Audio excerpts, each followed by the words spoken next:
3월 18일입니다. 깨어 기다려라 라는 제목으로 누가복음 12장 35절에서 48절까지 말씀 읽습니다. 너희는 허리에 띠를 띠고 등불을 켜놓고 있어라. 마치 주인이 혼인잔치에서 돌아와서 문을 두드릴 때 곧 열어주려고 대기하고 있는 사람들과 같이 되어라. 주인이 와서 종들이 깨어있는 것을 보면 그 종들은 복이 있다. 내가 진정으로 너에게 말한다.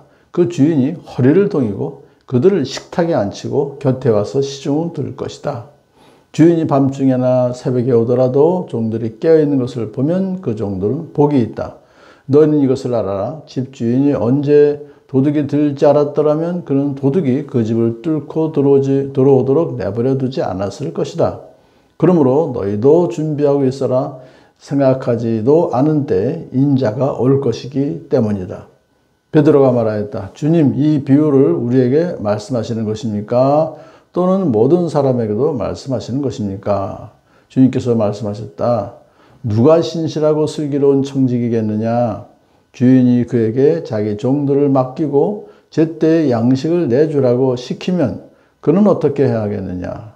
주인이 돌아와서 볼 때 그 종이 그렇게 하고 있으면 그 종은 복이 있다. 내가 진정으로 너에게 말한다.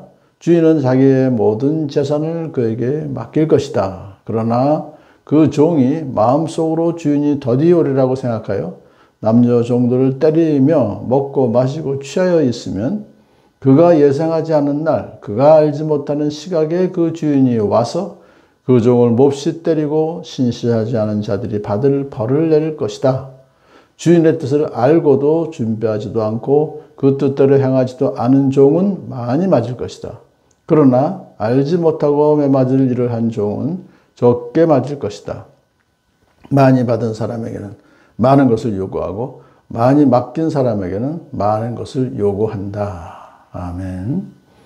오늘의 본문은 너희도 준비하고 있어라. 생각하지도 않은 때에 인자가 올 것이기 때문이다. 그 말씀이죠. 그러니까 지금 예수님께서 제자들에게 초림은 이미 하셨어요. 하지만 곧 십자가에 돌아가시고 부활하신 후에 승천하신 후에 다시 언젠가 재림하실 것이다. 분명히 그것을 확실하게 말씀하시는데 언제 올지 시간과 뭐 그런 건 모른다. 이런 걸 말해요.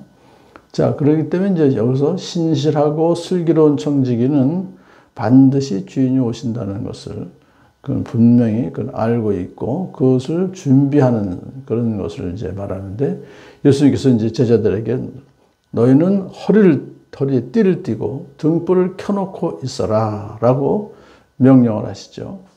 이것은 뭐냐면 결국 허리에 띠를 띠고라는 것은 언제라도 일할 수 있는, 싸움을 할 수 있는, 뭐 여행을 할 수 있는, 떠날 수도 있는 뭐 그런 자세를 말해요. 등불을 켜놓고 있어라는 것은 이제 밤이죠. 밤에는 등불을 켜놓고 있어야 이제 소위 주인이나 여기 종들이 이제 비유로 나오는데 주인을 기다리는 그런 밤에 그런 상태를 갖고 말해요. 그러니까 항상 언제 오시더라도 주인이 맞이할 준비를 잘 하고 있어라 그런 뜻입니다.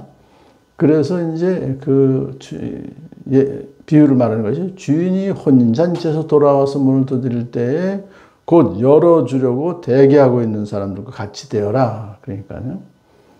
밤에 혼인잔치를 했어요. 그 당시 그 지방에서는. 밤에 혼인잔치 끝나고 이제 주인이 돌아오면 언제라도 오시면 열어줘야 되니까.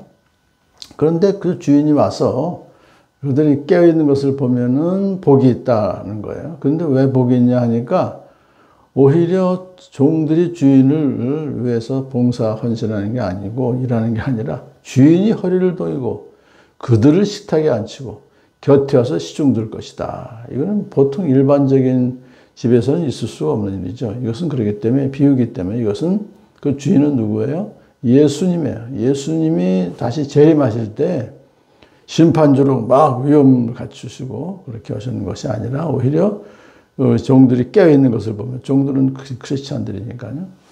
믿는 성도들을 참 오히려 더 섬긴다는 거예요. 그래서 예수님은 끝까지 섬김의 리더십을 보여주시는구나. 그러니까 복이 있다는 것은 우리가 선교를 받는다는 것인데 결국 함께 하나님의 뜻을 이루는 일을 할 수 있다는 것을 말해요. 자, 그러면서 이제 그 다음에 또 하나 예를 드는 것이 도둑이 언제 올지 모르죠. 아무도. 그 집이 뚫고 들어오도록 주인은 내버려두지 않을 것이. 그렇게 하려면 종들로 청지기로 하여금 준비하고 있어라. 저 도둑이 못 들어오게 막으라는 거죠. 생각하지도 않은 때에 인자가 올 것이다. 이제 그렇게 또 비유를 말씀하셨는데, 결국은 이제 그러한 생각하지도 않은 때에 인자가 올 것이 분명하기 때문에 항상 깨어서 준비하고 있어라. 그랬더니 베드로가 이 비유가 우리에게만 말씀하시는 겁니까? 아니면 모든 사람에게도 말씀하시는 겁니까? 라고 또 의문을 해요. 자기들한테만 말씀하셨지만 결국은 모든 사람, 믿는 사람에게 다 말씀하시는 거죠. 오늘날 우리에게도 같은 이 비유를 말씀하시는 거죠. 그랬더니 주님께서 누가 신실하고 슬기로운 청지기겠느냐? 결국 신실하고 슬기로운 청지기가 되어라, 그런 뜻이죠. 그러면 그 성실하고 슬기로운 청지기는 어떤 일을 하느냐? 주인이 그에게 자기 종들을 맡기고 제때에 양식을 내주라고 시키면 어떻게 해야 되겠느냐? 당연히 해야죠. 주인이 돌아와서 볼 때 그 종이 그렇게 하고 있으면 그 종은 복이 있다. 여기서 종들을 잘 일할 수 있도록 청지기는 모든 참 진실하고 지혜로 절제 있게 모든 삶을 꾸려나가야 되죠. 주인의 집안 일들을. 마찬가지로 우리도 마찬가지죠. 우리에게 맡겨진 사명을 잘 슬기롭고 지혜롭게 진실된 마음으로 감당하라, 그런 뜻입니다. 그럴 때 이제 주인께서 돌아오셔서 잘하고 있구나 라고 하는 걸, 착하고 충성된 종이로구나 라고 좀 하시면 어떤 복을 주십니까? 주인은 자기의 모든 재산을 그에게 맡길 것이다 하는 거예요. 그러니까 물론 지금까지도 청지기는 다 맞죠. 주인의 모든 재산을. 그렇지만 물론 이제 일부죠. 그렇지만 이제는 예수님 다시 오실 때는 모든 재산을 맡길 것이다. 하나님 나라에 들어가서 영광스러운 복과 또 거기 다스릴 권세를 다 주실 것이다, 이런 뜻입니다. 그렇지만 악한 종들은 어때요? 마음속으로 주인이 더디 오리라고 생각해요. 이게 더디 온다는 것은 그에게 있어서는 안 온다는 거죠. 주인이 안 온다. 당분간은 오지 않는다. 그런 뜻으로 참 지혜롭지 못한 거죠. 그러니까 그렇게 생각을 하면은 어떻게 돼요? 자기에게 주어진 권한을 가지고 자기 다른 종들을 그냥 학대하는 거죠. 그래서 때리고 폭행하고 자기는 먹고 마시고 취하는 거예요. 자기는 방탕한 그런 방종한 그런 삶을 사는 거죠. 그렇게 하는 것은 뭐냐? 주인 것이 다 자기 것이다 이거예요. 그런 생각을 하는 거예요. 주인 것으로 생각하지 않고 자기 것, 자기가 청지기인데도 모든 것은 내 거야 라는 마음을 가지니까 그런 짓을 하는 거죠. 먹고 마시고 취하여서. 그런 생각을 하고 있는, 그렇게 방종하고 있을 때는 예상하지도 않은 날, 알지 못하는 시각에 주인이 옵니다. 그래서는 그 종을 몹시 때리고 징계하시고 책망하시고 신실하지 않은 자들이 받을 벌을 내릴 것이다. 신실하지 않은 자라는 것은 불신자들을 말해요. 그러니까 불신자들이 받을 벌은 뻔하죠. 결국은 천국에 들어가지 못할 것이고. 그런데 이제 주인의 뜻을 알고도 준비하지도 않고 그 뜻대로 행하지도 않은 종은 많이 맞을 것이고, 알지 못하고 매맞을 짓을 하는 종은 적게 맞을 것이다. 많이 받은 사람에게는 많은 것을 요구하고 많이 맡긴 사람에게는 많은 것을 요구한다. 이것은 지금 제자들에게 하는 말씀이에요. 우리 또 지도자들에게 하는 말씀이죠.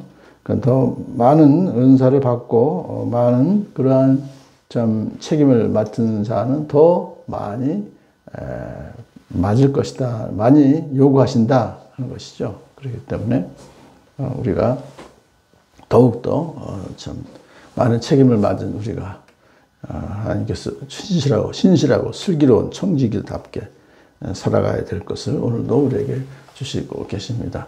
오늘 주제는 예수님은 반드시 오시며 또 그 시각과 그때는 알지 못하기 때문에 항상 깨어서 준비하면서 예수님 맞이할 준비를 해 나가는 오늘 하루가 되기를 축복합니다.